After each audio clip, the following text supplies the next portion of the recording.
Good morning guys and welcome back to the channel. In this video we are going to talk about a topic called thinking and its types.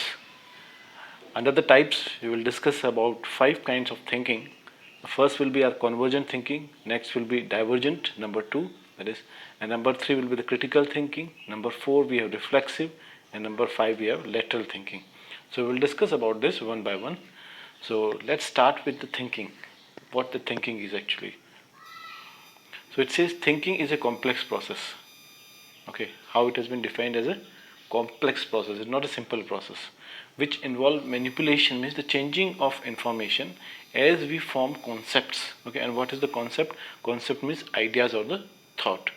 It also engages, means make us busy in problem solving. Okay, if there is any problem, you need to solve it. You need to think over it. Okay, reasoning and making decisions. These all are the activities where you need to think over. Thinking is a higher cognitive function. Okay, cognitive function means here mental function. And the analysis means the deep study of something. Analysis of thinking process is the part of cognitive psychology.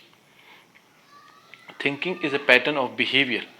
Okay, it is a pattern of behavior. Everybody thinks. Every human being thinks. Okay, in which we make use of the internal representations. Okay, and what we make the use of symbols and signs, etc. Okay, we make internal representation of the things and events for the solution of some specific purposeful problem. Okay guys, so now these are the types of thinking we are going to discuss in today's video, that is convergent thinking, divergent thinking, critical thinking, reflective thinking and lateral thinking. Okay, now here we have our first topic, that is called convergent thinking. What is the meaning of the convergent thinking? So convergent thinking proceeds on the assumption means the idea or the thought that there is only one single best solution to any problem. Okay, according to the convergent thinking, there is only one single problem to the solution, and also that the solution can be arrived at this on the basis of existing knowledge.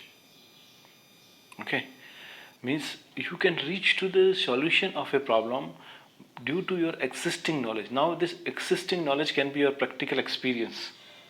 Okay, like for an example, just take an example that if you are an experienced driver, so you know that what you are supposed to do in case of emergency, you have to use the handbrake or what.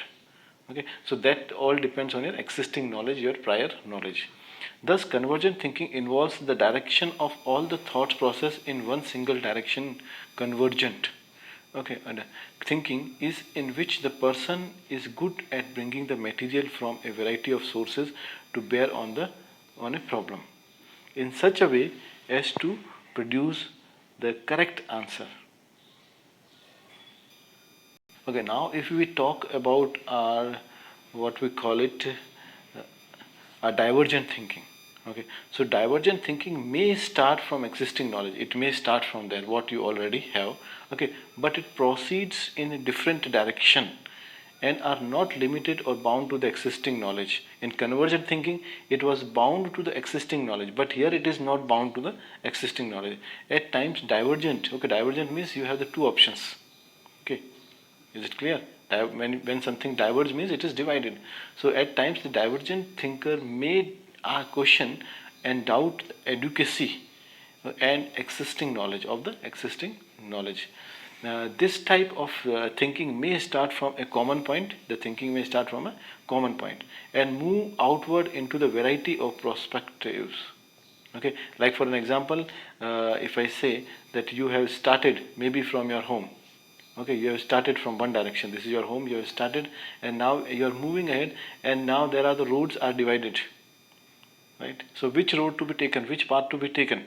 This is an example of the divergent thinking. Here, there is one poem also, "Road Not Taken." If you might have read that poem, right? So what is that? This is an example of divergent thinking, where the more than one options are available.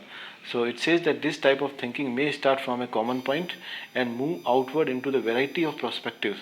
When fostering divergent thinking, teachers use the content as a vehicle to promote diverse or unique thinking among students rather than common view. Okay, means the other options are also given to the students. The divergent thinking is also creative thinking. It generates something new or different. Now it says it is a creative thinking or something new or different. Now see in what ways. Just imagine that you have started. Now if one person, A person is going on this path, B is going on this path, and C is going on this path. So everybody is having their own experience. They will come up with something new. So that is why this divergent thinking has been called here as a creative thinking, a new form of thinking. It involves having a different ideas that works as well or the better than previous ideas. Further, it says the divergent thinkers have open mind. Okay, he or she is not controlled by the belief that there is only one best solution, which is there in the cognitive problems, cognitive thinking. We have read that there is only one best solution, but here in divergent, there are more than one. Okay, solution to any problem. Okay.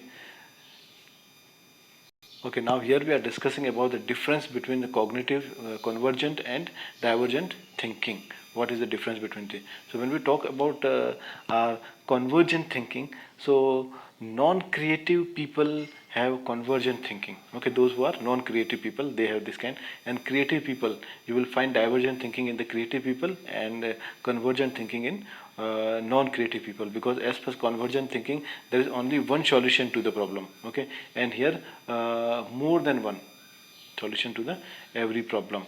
It says produces the single correct answer, convergent thinking, and here in divergent thinking you can get a variety of responses.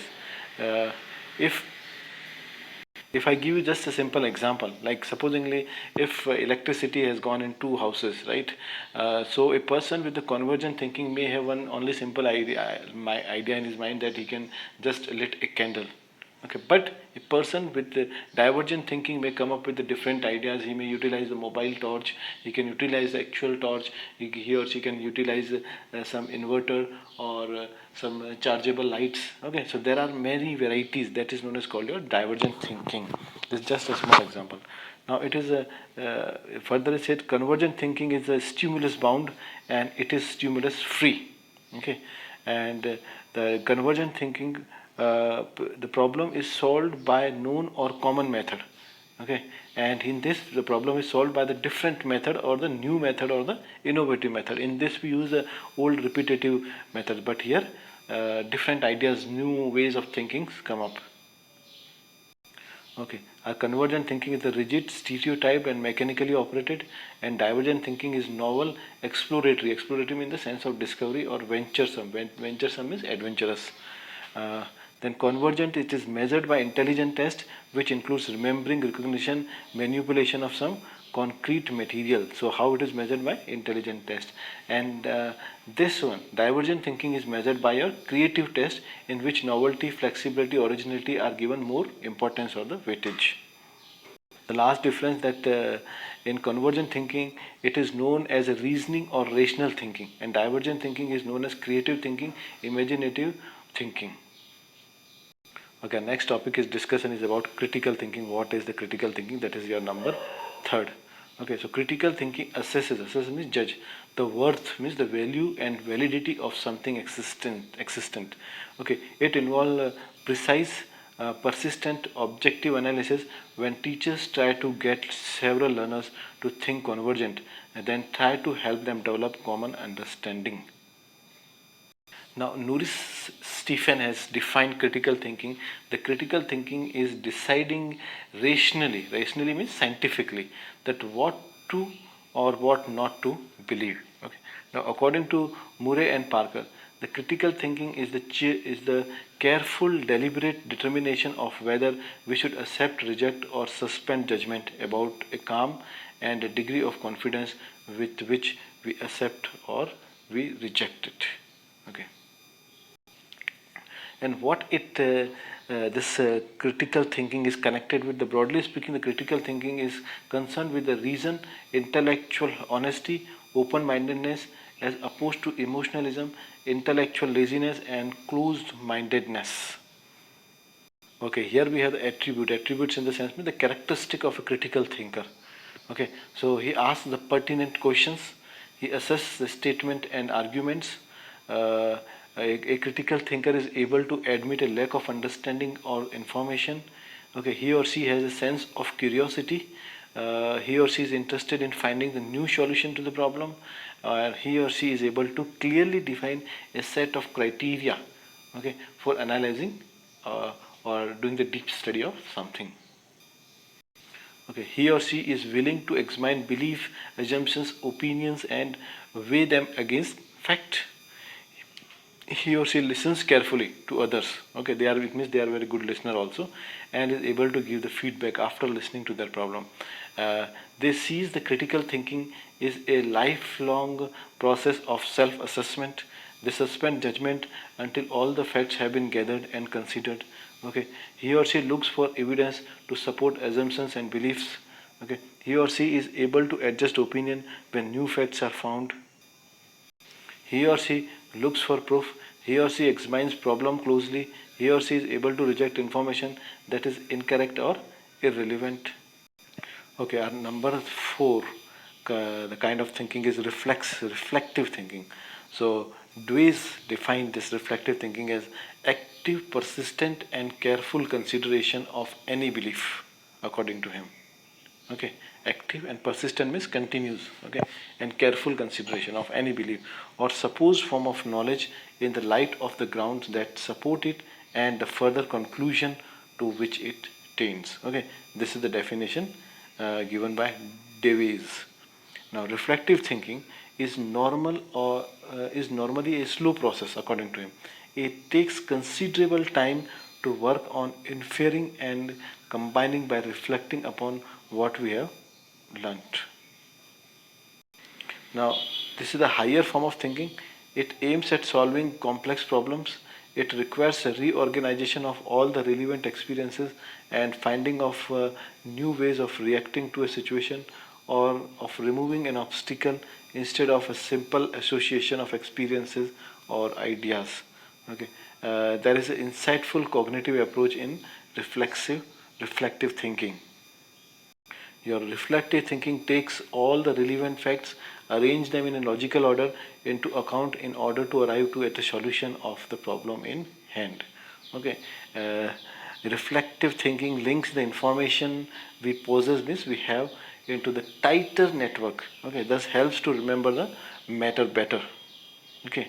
Reflexive thinking criticizes what one has learned and tries to expose weakness and shortcomings. Okay, reflexive thinking enhances develop decision making and requires that we learn from our success and failures. Okay, and catalog mentally for the future retrieval what has occurred and why. Now our last and the fifth kind of thinking is lateral thinking. So this lateral thinking is a term coined by Edward de Bono, a mentalist psychologist, physician and a writer. It was first appeared in the title of his book, The Use of Lateral Thinking, okay, which was published in 1976. De Bono defines lateral thinking as a method of thinking concerned with changing concept and perception. Lateral thinking is about reasoning that is not immediately obvious. Obvious means that is not immediately clear. Okay, and about ideas that may not be obtainable. Okay, it is also about those ideas which are not obtainable by using only traditional step-by-step logics. Okay, De Bono identifies four critical factors associated with lateral thinking. And what are these factors? Number one, we have recognized the dominant ideas that polarize perception of a problem. Number two is searching for different ways of looking at the things. Number three is relaxation of the rigid control of thinking. And number four is the use of chance to encourage other ideas. Okay, so these are the four factors of lateral thinkings according to De Bono. Further, it says that lateral thinking helps individual to develop the following skills. Now, what are the skills? Lateral thinking increase the productive idea output. Okay, it design the future. It find a fresh new solution to interactable problems. It escape the constraints of routine thinking. It appreciate the diversity of thinking among team members. Lateral thinking plan and lead the innovation meetings that deliver powerful results. It finds the new areas of opportunity. Alright guys, so with this we have completed with our today's topic, that is about thinking and its types. And this topic is as usual important from your Eklavya Model Residential School examination. It is also important for your RIT examination, your KVS examination, and whatever other state government or the central government exams are coming in the teaching field. Alright guys, I wish you all of you a good day ahead. Take care of yourself and have a nice day.